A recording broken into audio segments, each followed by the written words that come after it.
Parshas Vaera. This week's parsha begins with Hashem speaking in a really harsh tone to Moshe. He starts off, Veidaber Elohim el Moshe vayomer elav ani Adonai. Veidaber is a harsh language of speaking. Elohim is the name of Hashem, which is the name of Mishpat, the name of Din. And Rashi picks up on it. Veidaber Elohim el Moshe diber ito Mishpat. He spoke to him in a harsh way, midas hadin. Why? What was the beginning of this parsha? What did Moshe do wrong that Hashem was speaking to him in such a harsh tone? Al sheikshah ladaber velomar lama hareota la'am hazeh.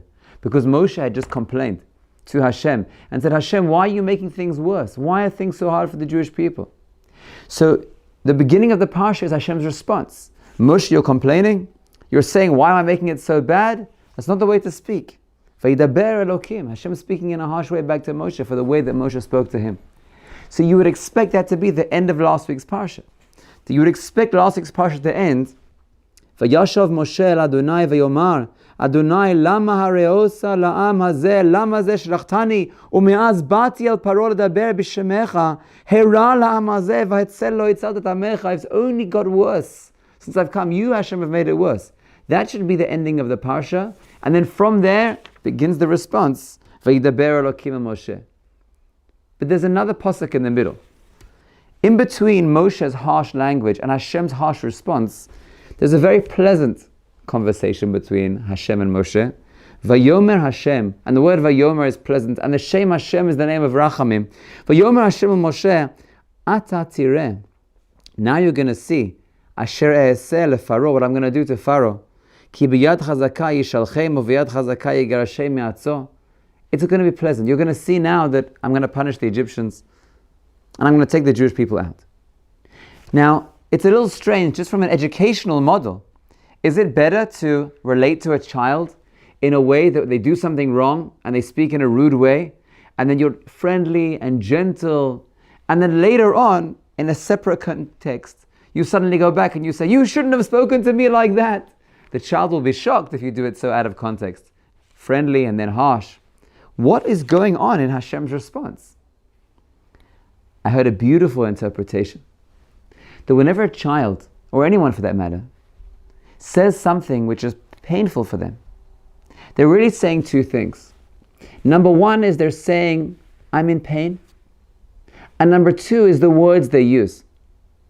Sometimes the words they use are not appropriate. And if we only get caught up on the way they're saying it, and we say, don't speak to me like that, that's not an appropriate way of speaking, don't use that word in this house. If we just get caught up on the way they're saying it, we may totally miss the emotional experience that they're going through. Ideally, they would be able to express themselves in a way which expresses the pain without being accusing and without using harsh words. But sometimes they're not able to do that. They're not aware to do that.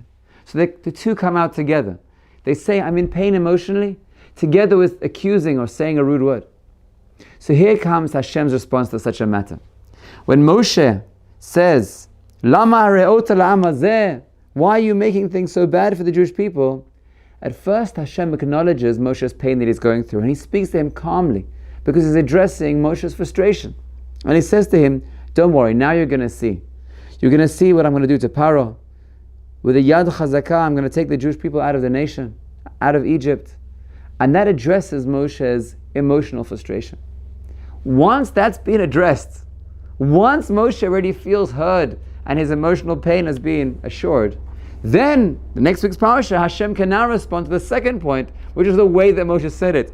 V'yadaber Elokim el Moshe, on the way that Moshe Rabbeinu spoke, after your emotional needs have been met, then I can say, Moshe, that wasn't the way to speak. You shouldn't speak to me in such a harsh tone. And that's a phenomenal message and education that HaKadosh Baruch Hu is giving us in the bridge between last week and the beginning of this week's parsha. That first the emotional needs have to be met. You don't relate to the child in the external way they're speaking. You have to read beyond and understand what their emotional need is and relate to that initially in a calm and beautiful way, in a way that addresses what they're going through.